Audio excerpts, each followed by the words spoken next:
Efrém e Manassés são dois nomes que, embora não sejam tão mencionados como alguns outros na Bíblia, têm uma história profunda e significativa. Eles eram filhos de José, o amado, que subiu à autoridade no Egito. Os irmãos de José o haviam rejeitado anteriormente, lançando-o em um poço e vendendo-o em escravidão por 20 pedaços de prata para um comerciante de Midianitas chamado Ers, quem o trouxe para o Egito. Potiero comprou-o e fez dele um escravo em sua casa. Deus prosperou tudo o que fez, e Potiero logo o colocou no comando de tudo o que possuía. Então, a esposa de Potiero o acusou falsamente de agredi-la, e ele foi jogado na prisão por 3 anos. Mas Deus estava com ele, mesmo na prisão, e ele prosperou mais uma vez através de uma série providencial de eventos providenciais. Ele foi entregue da prisão e levado para o segundo no comando de todo o Egito. Ele se casou com Asenate, filha de um padre egípcio de alto escalão. O nome dela significa pertencente à sabedoria. Ela deu 2 filhos, Manassés e Efraim. José nomeou seu filho primogênito Manassé, que significa esquecer. Para José, esse nome significava o fechamento de um capítulo doloroso em sua vida. Manassés representou um processo de cura. A decisão de José de nomear seu filho Manassés foi uma declaração clara de sua intenção de avançar, deixando o passado para trás e abraçando sua nova vida no Egito.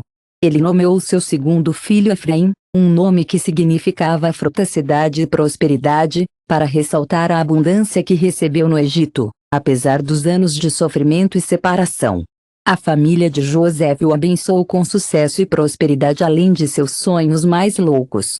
Efraim simbolizou o cumprimento desse favor divino, representando a prontidão que José experimentou em uma terra estrangeira. Ao contrário de seus primos israelitas, Efraim e Manassés cresceram no luxo do Egito, cercado pela grandeza de um palácio e não pela vida nômade pastoral. O estilo de vida dos descendentes de Jacó em Canaã foi definido por sua herança mista, colocando-os em uma encruzilhada única. Eles eram herdeiros da fé e legado de seus ancestrais israelitas, além de serem moldados pela poderosa cultura egípcia em que foram criados. Essa identidade dupla deu a Efraim e Manassés um papel distinto na história de Israel, preenchendo as tradições de suas raízes israelitas com a poderosa influência de. No antigo Israel, o Egito foi mantido em alta consideração. Efraim e Manassés eram filhos de José, e eles carregaram o peso do notável legado de seu pai. Sua história exemplificou resiliência, integridade e favor divino. Na época de seu nascimento, José havia se tornado um símbolo da fidelidade e bênção de Deus, e seus filhos incorporavam esse legado. Eles eram mais do que apenas descendentes, eles eram portadores desse legado. O avô, Jacó, reconheceu o significado desses meninos, apesar de sua herança mista e educação em uma terra estrangeira. Ele viu neles uma continuidade da promessa de Deus para sua família. Jacó optou por adotar Efraim e Manassés como seus próprios filhos, elevando-os ao status de seus outros filhos. Este foi um ato profundo e definitivo. A adoção de Efraim e Manassés por Jacó foi um gesto simbólico deliberado. Ele deixou claro que eles seriam contados entre as tribos de Israel, como ele tinha com seus próprios filhos. Essa adoção foi mais do que uma formalidade familiar, foi um ato espiritual que incorporou totalmente Efraim e Manassés na dobra de Israel, ligando-os ao legado da aliança que definia a linhagem de Jacó. Através dessa adoção, Jacó garantiu que esses 2 netos receberiam as bênçãos da aliança de Deus com Israel, independentemente de seu nascimento no Egito. Em Gênesis 48, testemunhamos um momento crucial na história de Israel. Jacó, também conhecido como Israel, lembra-se do nome dado a ele quando ele lutou com o anjo, e ele abençoa seus netos Efraim e Manassés. Esta cena é profundamente significativa. Esta passagem está enraizada em costumes antigos e tradições espirituais que vão muito além de meros laços familiares. Cada palavra e ação carrega um significado intencional, conectando gerações e moldando o destino de um povo inteiro. Caminhe por cada versículo de Gênesis 48 para descobrir as camadas de significado espiritual nessa poderosa bênção. Novos nomes aparecem no conteúdo do nosso canal. Observá-lo fornecerá informações valiosas. Agora, vamos voltar aos versículos da Bíblia. Versículo 1. Algum tempo depois, Josefe foi informado: seu pai está doente, então ele levou seus 2 filhos, Manassés e Efraim, com ele. Josefe recebia news de que seu pai, Jacó, estava gravemente doente. Reconhecendo a importância dos últimos dias de Jacó, ele trouxe seus filhos, Efraim e Manassés, e José entendem o significado da bênção de seu pai e sabem que Jacó, o patriarca de Israel, vai querer passar sobre bênçãos espirituais e proféticas. Efraim e Manassés são únicos porque nasceram no Egito, longe de suas raízes israelitas, e criadas com influências egípcias. Ao trazê-los antes de Jacó, José garante que eles estejam ancorados em suas raízes ancestrais. O versículo 2 afirma claramente que eles recebem uma parte nas bênçãos da aliança de Israel. Quando Jacó é dito: seu filho José chegou até você, Israel se reúne sua força e se senta na cama.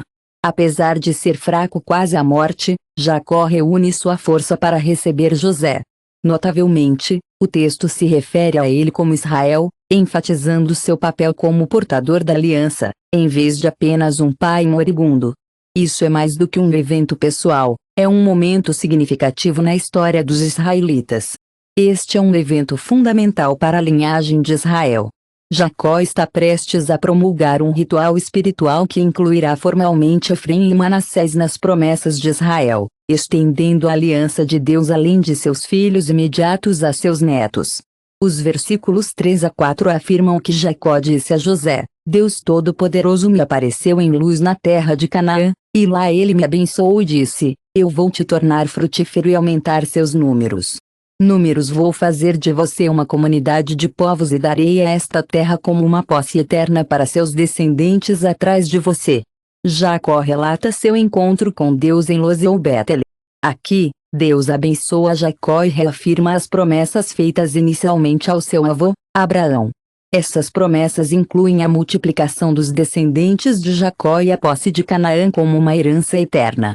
Jacó lembra José disso, enfatizando que a bênção que ele está prestes a dar a Efraim e Manassés está diretamente conectada às promessas de Deus a Israel. Jacó enquadra isso como uma bênção de aliança, deixando claro que Efraim e Manassés serão tecidos no grande design de Deus para seu povo. Jacó não está simplesmente abençoando-os como avô, ele está agindo como um vaso para as promessas de Deus. Versículo 5, agora, então, seus 2. Declaro que os filhos nascidos para você no Egito antes de chegar até você aqui serão considerados os meus. Efraim e Manassés serão meus, assim como Ruben e Simeão são meus.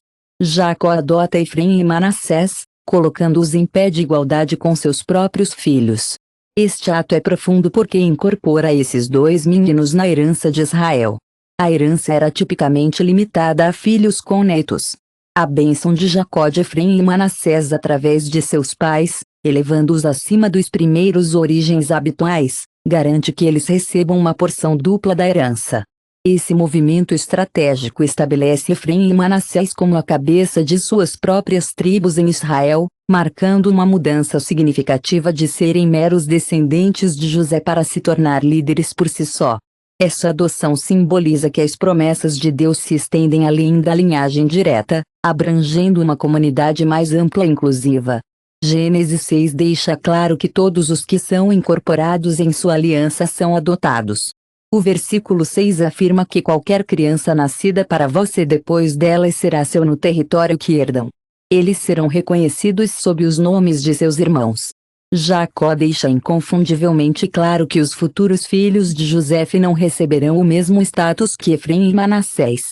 Em vez disso, eles herdarão terras e bênçãos dentro dos territórios de Efraim e Manassés. A distinção é significativa.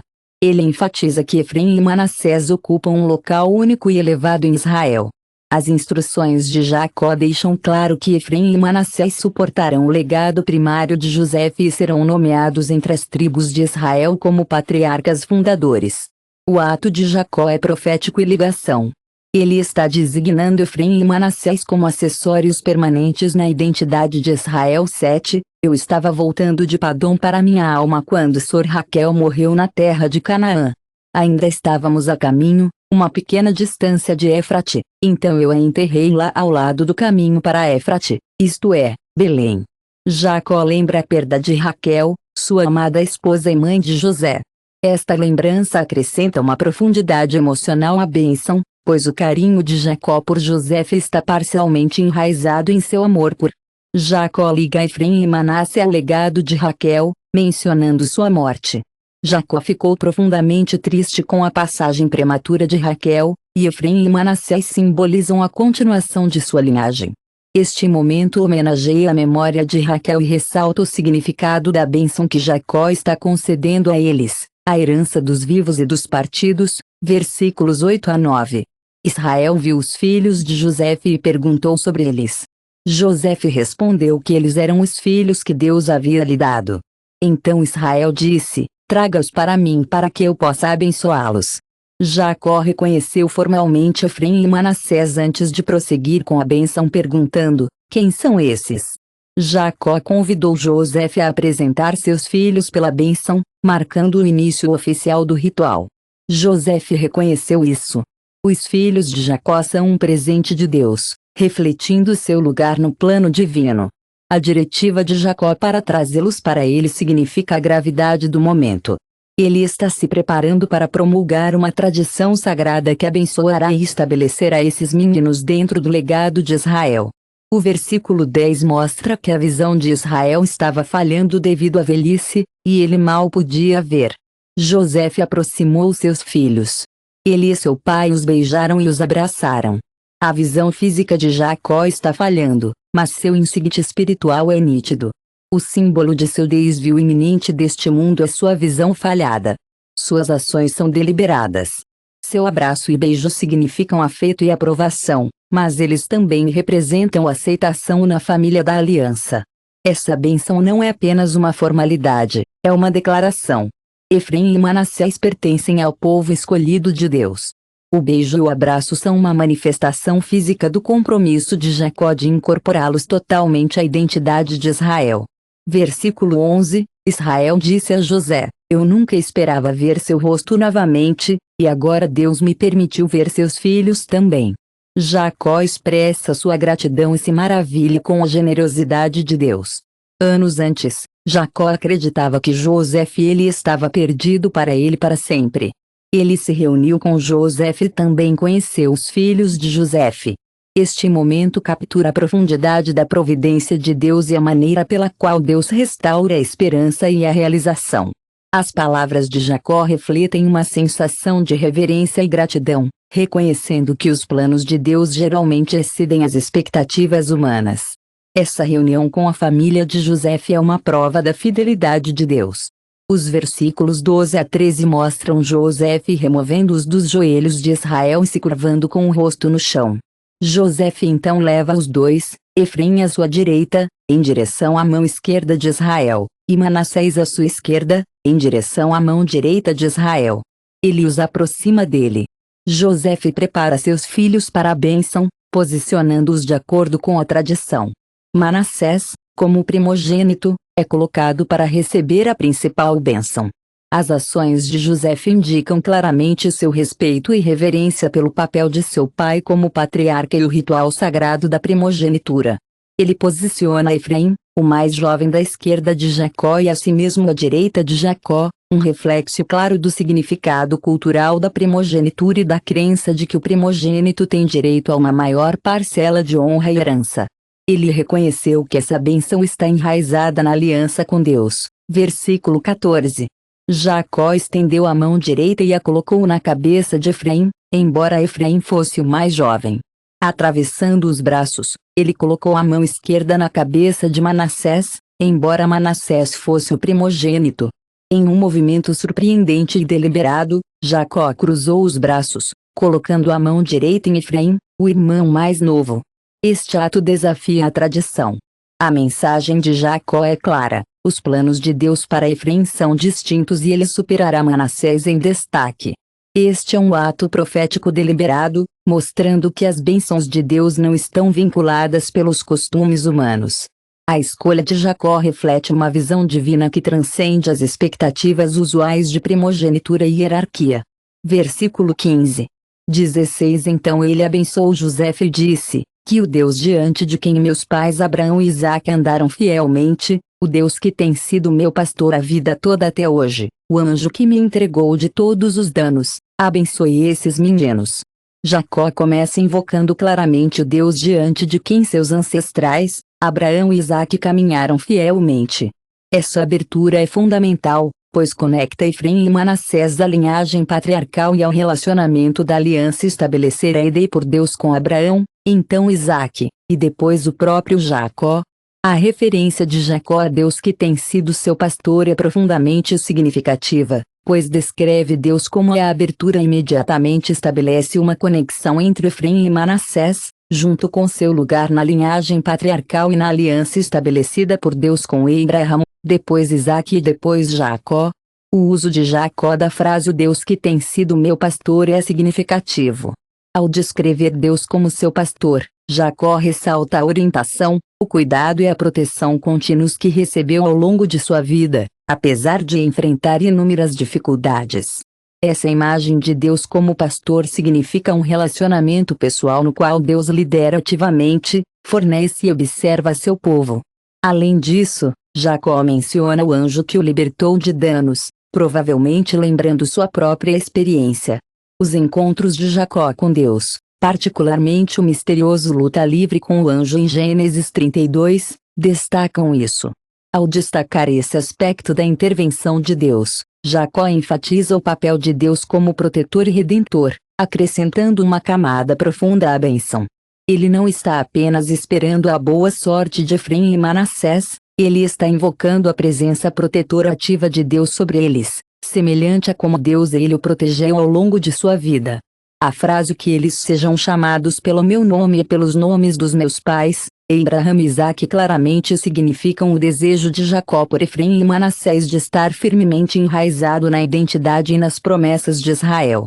Jacó os está adotando formalmente na família da aliança, garantindo que eles herdem o mesmo legado espiritual. Finalmente, Jacó ora de que eles afirmem convicção de Jacó no poder de seu nome e os nomes de seus ancestrais, Abraão e Isaque, são inconfundíveis. Ele está inequivocamente comprometido com o legado espiritual de Israel, e é resoluto em sua adoção de Efraim e Manassés na família da aliança. Jacó ora fervorosamente por seu florescimento, sabendo que seu aumento será uma prova da aliança de Deus. Essa bênção não é apenas sobre abundância física, é sobre cumprir o plano de Deus para se multiplicar e prosperar. O versículo de 17 a 8 ilustra poderosamente quando José testemunhou seu pai colocando a mão direita na cabeça de Efraim. Ele ficou descontente, então ele firmemente segurou a mão de seu pai e a moveu da cabeça de Efraim para a de Manassés. José disse: "Não, meu pai. Este é um primogênito.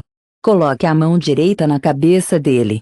Ao perceber que Jacó colocou a mão direita na cabeça de Efraim, em vez de Manassés, José fica preocupado. Ele tenta corrigir esse erro percebido de José fisicamente movido a mão de seu pai, convencido de que Jacó havia entendido mal os papéis tradicionais do primogênito e do filho mais novo na antiga cultura do Oriente Próximo. Nesta cultura, a mão direita estava associada à autoridade, força e bênção, que eram tradicionalmente reservadas para o primogênito para significar honra e herança. José entendeu esses costumes e assumiu que o ato de seu pai foi um erro. A reação de José revela suas expectativas, apesar de seu conhecimento dos caminhos de Deus. Ele adere à norma cultural de que o primogênito deve receber a bênção primária. Essa reação demonstra a natureza arraigada profunda dos costumes sociais, mesmo para aqueles que viram Deus trabalhar. A reação de José mostra como os costumes sociais são profundamente arraigados, mesmo para aqueles que viram Deus trabalhar. Ele espera que Manassés seja o próximo rei, destacando uma tendência humana de confiar na tradição e na convenção, em vez de buscar os propósitos únicos de Deus. O versículo 19 mostra que seu pai recusou e disse: "Conheço meu filho. Sei que ele também se tornará um povo e ele também se tornará ótimo. No entanto, seu irmão mais novo será maior do que ele e seus descendentes." A expectativa de José de que Manassés deve ser o próximo rei destaca uma tendência humana de confiar na tradição e na convenção, em vez de buscar os propósitos únicos de Deus. O versículo 19 mostra que seu pai recusou-o e disse: "Conheço meu filho. Sei que ele também se tornará um grande povo, e ele também se tornará ótimo. No entanto, seu irmão mais novo será maior do que ele e seus descendentes." Jacó, no entanto, tranquiliza a José que ele está plenamente ciente do que está fazendo. Sua resposta: "Eu sei, meu filho, eu sei", revela uma certeza profética que transcende as preocupações de José. Jacó reconhece que Manassés realmente se tornará um grande povo, afirmando que o primogênito ainda terá um significado nt legacy. Mas ele explica que Efraim, o mais jovem que ele está destinado a destaque ainda maior, pois seus descendentes se tornarão um grupo de nações. Este versículo não é apenas sobre preferência familiar, revela a soberania de Deus sobre as tradições humanas. O tema do irmão mais novo que supera o mais velho é visto repetidamente na Bíblia, como Isaque sobre Ismael, Jacó sobre Esaú e David sobre seus irmãos mais velhos. A profecia de Jacó é claro que a tribo de Efraim dominará o reino do norte de Israel e geralmente servirá como representação do próprio Israel. Isso está de acordo com o tema do irmão mais novo, superando o mais velho, como visto na Bíblia com Isaque sobre Ismael, Jacó sobre Esaú e David sobre seus irmãos mais velhos. A profecia de Jacó aponta claramente o papel futuro da tribo de Efraim. O versículo 20 afirma: "Ele os abençoou naquele dia e Israel pronunciará essa bênção em seu nome. Que Deus faça você como Efraim e Manassés." As palavras de Jacó estabelecem Efraim e Manassés como símbolos da bênção divina para as gerações futuras. Ao dizer que Israel abençoará seus filhos invocando o nome de Efraim e Manassés, Jacó institui uma tradição duradoura. Deus fará você como Efraim, e Manassés se tornará um modelo de bênção para os israelitas, significando prosperidade, favor e fidelidade de Deus. Essa bênção é significativa porque inclui os dois irmãos, enfatizando a unidade e o legado compartilhado, apesar da distinção que Jacó fez entre eles, colocando Efraim à frente de Manassés. Jacó reverte a ordem tradicional e ressalta a destaque futura da linhagem de Efraim. A frase "então ele colocou Efraim à frente de Manassés" confirma a profecia do destino de Efraim. Esse posicionamento final significa um acordo duradouro que reflete a vontade de Deus, e não a convenção humana, deixando um legado que definirá as identidades de ambas as tribos na história de Israel. Os versículos 21 a 22 Então Israel disse a José: "Estou prestes a morrer, mas Deus estará com você e o levará de volta à terra de seus pais. Dou-lhe mais um cume de terra do que dei a seus irmãos, a cordilheira que tirei dos amorreus com minha espada e meu arco." Essas foram as palavras finais de Jacó para José. Israel deixou claro para José que Deus estaria com ele e que Deus o levaria de volta à terra de seus pais. Israel também deixou claro que José receberia mais terra do que seus irmãos. Finalmente, Jacó tranquilizou José de que Deus cumpriria sua promessa de trazer a família de volta a Canaã, a terra de seus pais. A bênção de Jacó não terminou com Efraim e Manassés, também se estendeu a José, afirmando que Deus estaria com José. Jacó está definitivamente passando a garantia da presença de Deus, assim como Deus estava com ele ao longo de sua vida. Jacó também concede a José uma herança especial, uma cordilheira de terra que ele diz que tirou dos amorreus com sua espada e arco. Esta referência é uma declaração simbólica do legado e resiliência de Jacó. Embora haja pouco contexto para uma batalha com os amorreus na história gravada por Jacó, isso pode ser uma referência à terra adquirida por favor divino ou previsão profética da terra que acabará pertencem a Israel. O presente de Jacó desta terra é uma afirmação definitiva de sua crença na promessa de Deus de trazer sua família de volta a Canaã, a terra de seus pais. José adicional pedaço de terra confirma seu status de filho preferido entre seus irmãos. Esta terra é mais do que apenas uma propriedade, é uma conexão com a terra da promessa, garantindo que os descendentes de José, mesmo que morem no Egito, estejam ligados à terra que Deus prometeu a Abraão, Isaque e Jacó.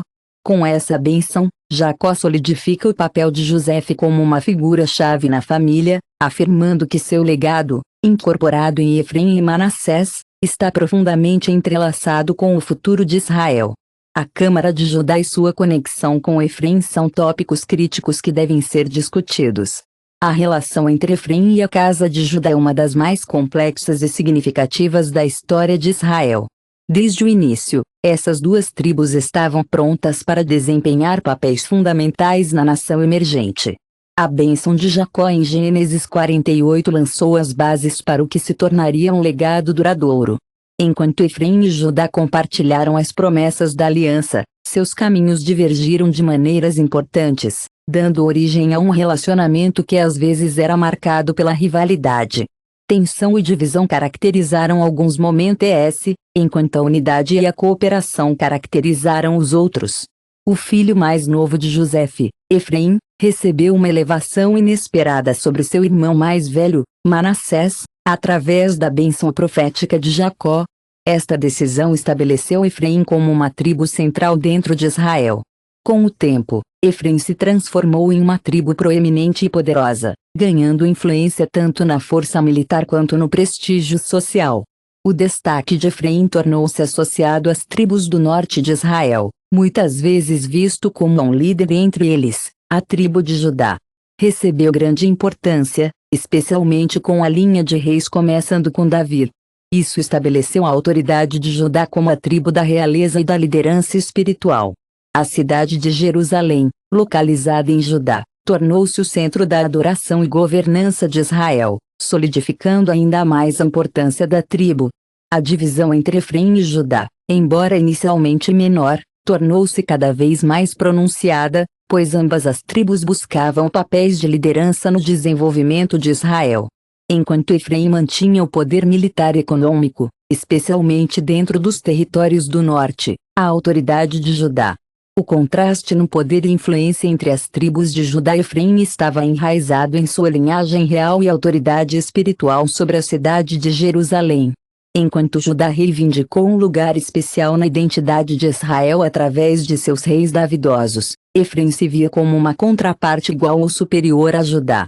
As sementes da rivalidade já eram visíveis durante o período dos juízes, um tempo de conflitos internos e falta de liderança centralizada. Efraim, em particular, mostrou sinais de afirmar seu. Efraim dominou outras tribos e reagiu negativamente quando parecia esquecido.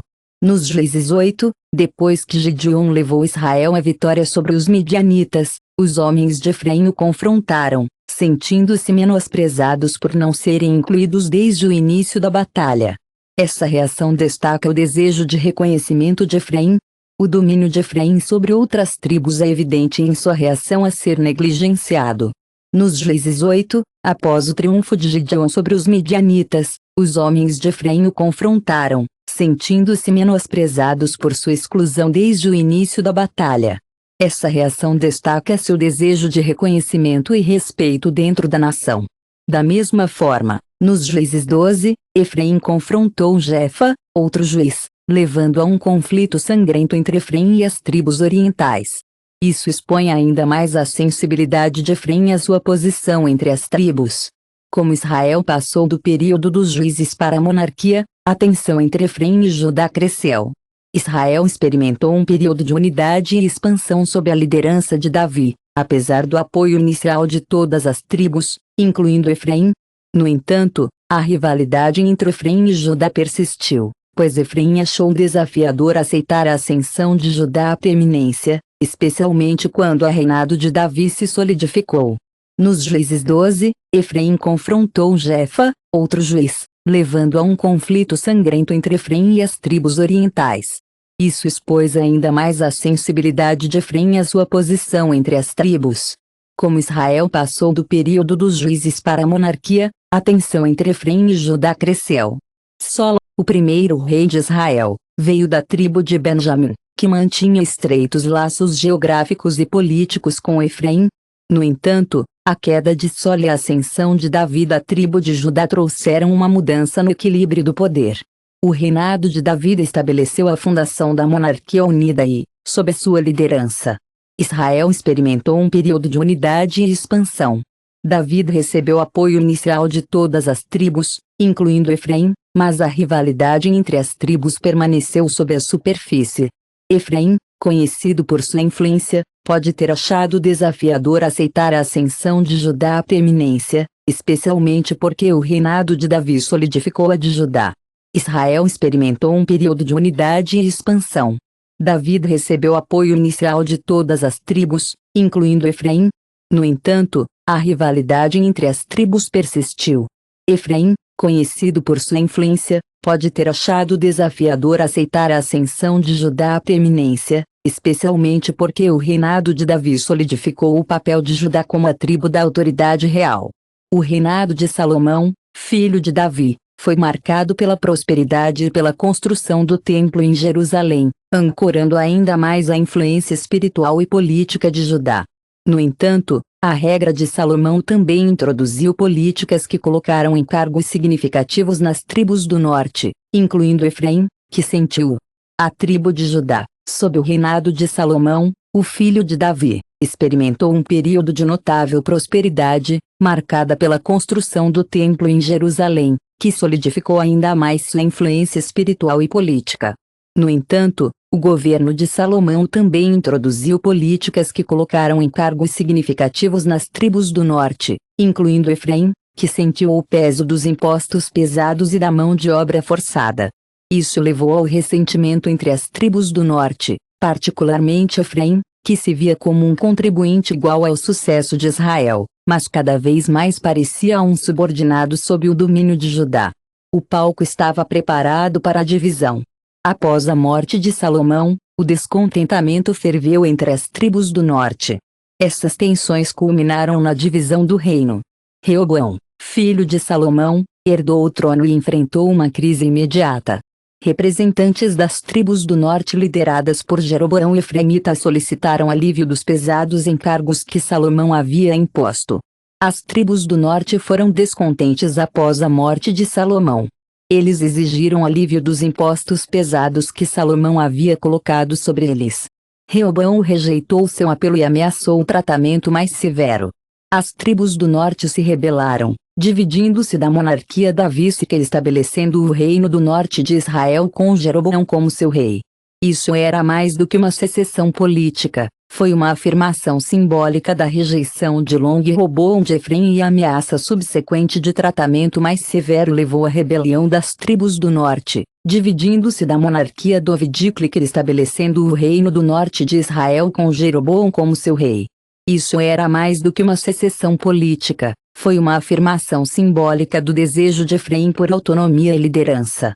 A divisão entre o reino do norte de Israel e o reino do sul de Judá tornou-se uma característica permanente e definidora da história de Israel sob o governo de Jeroboão. Efraim assumiu um papel proeminente no reino do norte, muitas vezes simbolizando Israel. A decisão de Jeroboão de estabelecer centros alternativos de adoração em Bet-El e Dan, ambos estrategicamente localizados no norte, era uma maneira de impedir que as tribos do norte retornassem. A mudança de Efraim para Jerusalém para observâncias religiosas as distanciou ainda mais de Judá, criando uma brecha espiritual e política. A separação do reino do norte do templo em Jerusalém levou a práticas religiosas divergentes, forçando um já frágil relacionamento com Judá. Ao longo dos séculos, o reino do norte de Israel frequentemente chamado de Efraim, devido ao destaque da tribo e ao do reino do sul. O reino de Judá experimentou períodos de hostilidade, alianças ocasionais e momentos de cooperação. Os conflitos militares entre os dois reinos eram comuns, pois cada lado apresentava controle e influência sobre o outro. Os profetas durante esse período frequentemente falavam com os dois reinos, pedindo que eles voltem a Deus e lembrassem de sua herança compartilhada. No entanto, a divisão política se mostrou difícil de preencher, e os dois reinos desenvolveram identidades distintas. A associação de Efraim com o reino do norte e suas práticas criaram tensão com Judá, que se via como o guardião da verdadeira adoração centrada em Jerusalém. Apesar da divisão, houve momentos de unidade e cooperação entre Efraim e Judá, especialmente quando enfrentam ameaças comuns. Ambos os reinos ocasionalmente se aliaram ou com nações vizinhas para afastar inimigos externos, como os arianos e assírios. No entanto, essas alianças costumavam ter curta duração. O Império Assírio se expandiu, colocando o Reino do Norte sob crescente pressão. Em 722 AC, os assírios capturaram Samaria, levando ao exílio e dispersão das tribos do norte. A queda do Reino do Norte foi um evento devastador que deixou o Império Assírio expandido, e o Reino do Norte estava sob pressão constante. Em 722 AC, os assírios capturaram Samaria. Isso levou ao exílio e dispersão das tribos do norte. A queda do Reino do Norte deixou Judá como o último representante restante das 12 tribos originais na terra. Após a queda do Reino do Norte, Judá continuou a existir como uma entidade separada. No entanto, a visão profética de um Israel unido permaneceu vivo. Profetas como Isaías, Jeremias e Ezequiel falaram de uma futura reunificação em que Efraim e Judá permaneceram o último das 12 tribos da terra após o norte Caingdom caiu. Profetas como Isaías, Jeremias e Ezequiel falaram de uma futura reunificação onde Efraim e Judá se uniriam como uma nação sob Deus. Essas profecias imaginavam um Israel restaurado, onde as divisões históricas seriam curadas, e Efraim e Judá seriam unidos em adoração e propósito. Essa visão da unidade simbolizava não apenas uma reunificação política, mas também uma restauração espiritual, onde a identidade fraturada de Israel seria consertada. A relação entre Efraim e Judá serve como uma metáfora poderosa para divisão e reconciliação. Enquanto eles foram divididos por ambição política, separação geográfica e práticas religiosas divergentes, o desejo subjacente de unidade persistiu. O desejo de reunificação expresso nos textos proféticos indica uma esperança que supere conflitos históricos. Para os profetas, a reunificação de Efraim e Judá era mais do que um ideal político, era um reflexo do desejo de Deus de seu povo viver em harmonia, vinculado por sua aliança compartilhada. O desejo de reunificação expresso nos textos proféticos indica uma esperança que transcenda conflitos históricos. A reunificação de Efraim e Judá era mais do que um ideal político, era um reflexo do desejo de Deus de seu povo viver em harmonia, vinculado por sua aliança compartilhada. Na tradição judaica posterior, o relacionamento de Efraim e Judá também se torna um prenúncio simbólico da esperança messiânica. Muitos viram a reunificação dessas tribos como um sinal da próxima era messiânica, uma época em que Israel seria totalmente restaurado e as divisões do passado apagadas. Essa esperança reflete um entendimento mais amplo. A tradição judaica mostra claramente que o relacionamento de Efraim e Judá prenuncia a esperança messiânica. Muitos viram a reunificação dessas tribos como um sinal da próxima era messiânica, quando Israel seria totalmente restaurado e as divisões do passado apagadas. Essa esperança reflete um entendimento mais amplo de que as promessas de Deus abrangem não apenas tribos ou famílias individuais, mas também todo o povo de Israel através da reconciliação. O povo de Israel incorporaria a unidade e a paz que Deus pretendia para sua nação escolhida. Hoje, a história de Efraim e Judá continua a oferecer lições sobre a importância da unidade e do respeito. As promessas de Deus são claras, papéis diversos e a resiliência das promessas de Deus. A história deles nos mostra que a restauração e o objetivo compartilhado são possíveis, mesmo em meio a conflitos e separação.